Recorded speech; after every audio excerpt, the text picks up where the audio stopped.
In the New Testament, नए नियम में we read of Jesus, हम यीशु के विषय में पढ़ते हैं। Jesus was a great master at praising people. यीशु एक बहुत बड़ा स्वामी था, वो बहुत अच्छा था लोगों की तारीफ करने में, उनकी सराहना करने में। He was equally a great master at correcting people. वो उतना ही अच्छा बहुत व्यक्ति था लोगों को सुधारने में।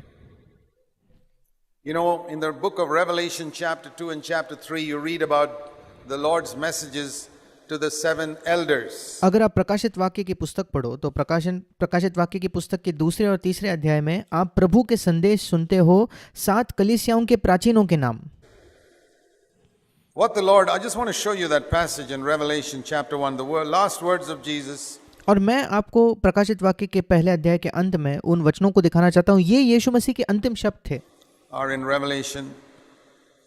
And the Lord told John, और प्रभु ने यूहन्ना से कहा, write this to the messenger, chapter 2, Revelation chapter 2, verse 1. प्रकाशित वाक्य दूसरा अध्याय उसका पहला वचन, Write this to the messenger of the church in Ephesus. Ephesus की कलीसिया के दूत को ये लिख। Before that, I want you to see this verse, chapter उसके पहले मैं चाहता हूँ कि आप इस वचन को देखें। 1, पहला अध्याय verse 11. उसका 11वां वचन, I want you to write in a book what you see जो कुछ तू देखता है उसे पुस्तक में लिखकर, and send this to whom? और इसे कहाँ भेज? Read carefully. ध्यान से पढ़िएगा। To whom? किसको? To the 7 churches 7 कलीसियाओं के पास भेज दे। in Ephesus, अर्थात Ephesus, Smyrna, Smyrna, Pergamum, Pergamum, Thyatira, थुआटीरा, Sardis, सारदिस, Philadelphia, and Philadelphia Laodicea. और लौदीकिया Did को। you read that? क्या आपने इसे पढ़ा? Okay. ठीक है। The letters go to the 7 churches, और ये जो कलीसियाएं, ये जो पत्र है ये 7 कलीसियाओं के पास जाते हैं। and here are people sitting in Laodicea. और अब लौदीकिया की कलीसिया में लोग बैठे हैं। Okay, here's a message from the Lord. और प्रभु की ओर से यहाँ संदेश है।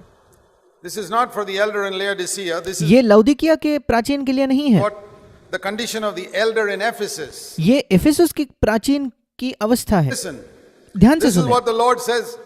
Now सुनो, प्रभु ये कहता है। think of this. अब इसके विषय में सोचिए। Now you would say, listen brother, if the elder in Ephesus has committed a blunder, why tell all the other churches about it? अब आप कहोगे कि भाई अगर इफिसुस के प्राचीन ने कोई गलती की है तो उसके विषय में दूसरे कलीसियाओं को क्यों बताना?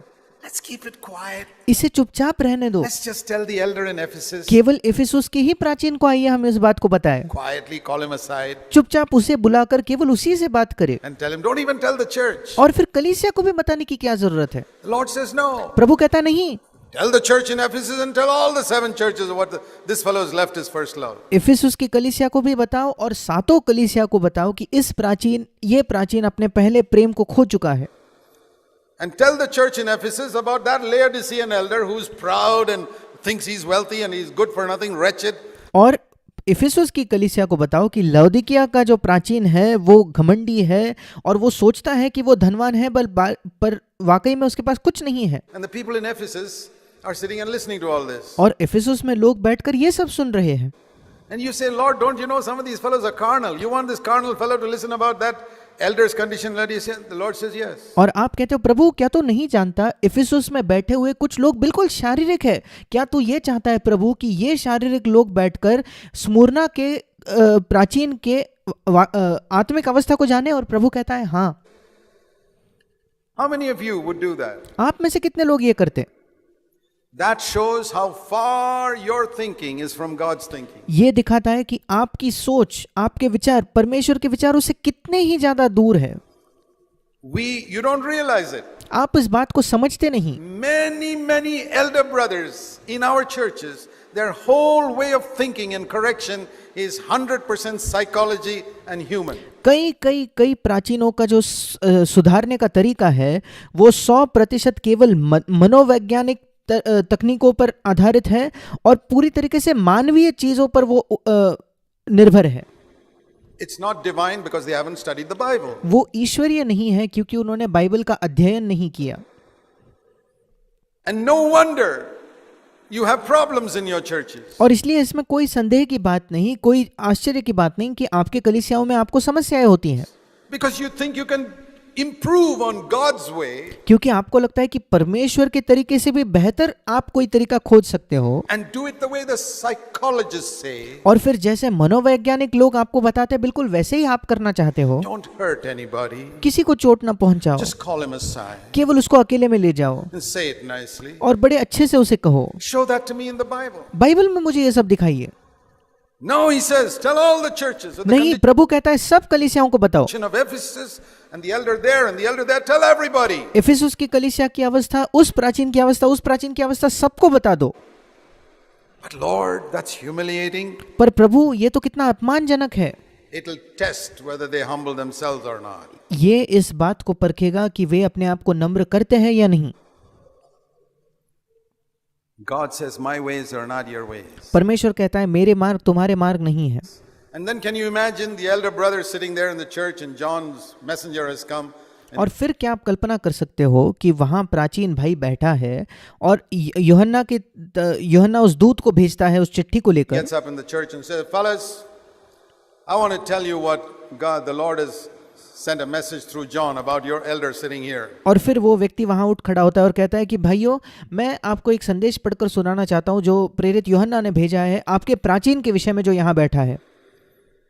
This is what the Lord says. You have left your first love, and if you don't repent, I'll take away the candlestick. And goes to the church in Laodicea and says, I want to tell you what the Lord says about your elder sitting here. और वो कहता है कि तू अपने पहले प्रेम को खो चुका है और अगर तू मन नहीं फिराता तो मैं उस दीवट को तेरे बीच में से निकालने वाला हूँ, उस स्थान से निकाल दूंगा।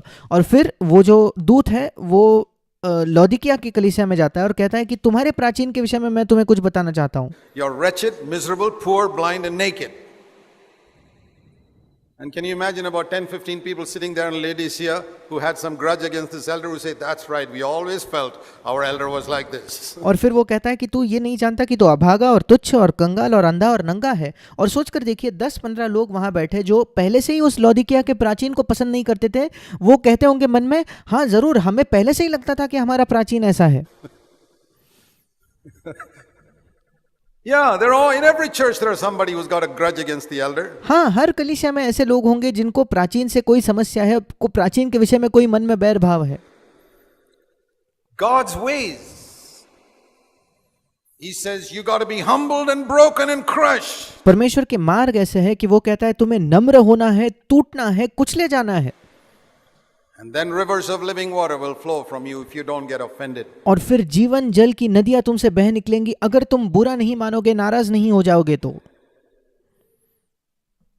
Don't bring the principles of psychology into the Christian church. There's मनोविज्ञान के सिद्धांत जो है मसीही कलीसिया में मत लाइए। too much of it in the Christian television and Christian circles nowadays and even in our midst. और मसीही टेलीविजन पर और मसीही जगत में ये बहुत बड़ी मात्रा में चल रहा है और हमारे बीच में भी। I'll give you another example. मैं आपको एक और उदाहरण देता हूं। Jesus was public in his praise, very often public in his correction. यीशु मसीह अपनी सराहना करने में या तारीफ करने में सार्वजनिक तौर पर लोगों की तारीफ करता था और कई बार वो सुधार भी सार्वजनिक तौर पर दिया करता था। Matthew chapter 16, Jesus said मत्ती रचित सुसमाचार उसका 16वां अध्याय यीशु ने कहा to Peter पतरस से, in verse 17, publicly, और 17 वचन में उसने सबके सामने ये पतरस से कहा, Blessed are you, Simon Bar-Jonah, because flesh and blood has not revealed this to you, but my Father who is in heaven. हे शमोन योना के पुत्र, तू धन्य है क्योंकि मांस और लहू ने नहीं परंतु मेरे पिता ने जो स्वर्ग में है ये बात तुझ पर प्रकट की है। And then we read that Jesus said in verse 21, और फिर हम पढ़ते हैं कि 21 वचन में यीशु ने कहा, I'm going to Jerusalem and I'm going to be killed. आवश्यक है कि मैं यरूशलेम को जाऊं और वहां मैं बहुत दुख उठाऊं और मार डाला जाऊं। Then I'm going to be raised up on the third day. And Peter, और तीसरे दिन मैं जी उठूंगा। he's the person who's been influenced by psychology. अब पतरस यहाँ वो व्यक्ति है जो मनोविज्ञान से बहुत ज्यादा प्रभावित हो गया है।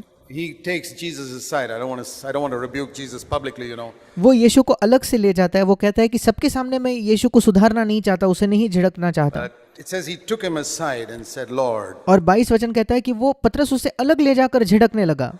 this is not going to happen to you. हे प्रभु, परमेश्वर ऐसा ना करे, तेरे साथ ऐसा कभी ना होगा। But Jesus doesn't take Peter aside. He turns around and says, what do you mean, Peter? Get behind me, Satan. पर यीशु मसीह पतरस को अलग नहीं ले जाता। वो पीछे मुड़कर पतरस से कहता है, हे शैतान, मेरे सामने से दूर हो। He rebukes him publicly. वो सबके सामने उसे सुधारता है। Calls him Satan. वो उसे शैतान कहता है। Boy. As many as I love, I rebuke. मैं जितनों से प्रेम करता हूं उन्हें उल्हाना भी देता हूं। Because Peter, you are setting your mind not on God's interest but man's interest. क्योंकि पतरस, तू परमेश्वर की बातों पर नहीं परंतु मनुष्यों की बातों पर मन लगाता है। And you can't build a church like that. I know I told you just now you're blessed. और इस प्रकार से तू कलीसिया का निर्माण नहीं कर पाएगा। मैं जानता हूं कि अभी-अभी मैंने कहा कि तू धन्य है, But you're not acting that way right now. पर इस समय तू वैसा व्यवहार नहीं कर रहा। And then he said to his disciples, that doesn't apply only to Peter. If any of you want to come after me. और फिर यीशु अपने शिष्यों से कहता है कि ये बात केवल पतरस के लिए ही लागू नहीं होती, 24, you must also deny yourself, hate your life and follow me. बल्कि 24 वचन में प्रभु सारे चेलों से कहता है, यदि कोई मेरे पीछे आना चाहे तो अपने आप का इनकार करे और अपना क्रूस उठाए और मेरे पीछे हो ले। How did Peter respond to that correction? जब पतरस को सुधारा गया तो उसने उस सुधार के प्रति किस प्रकार की प्रतिक्रिया दी?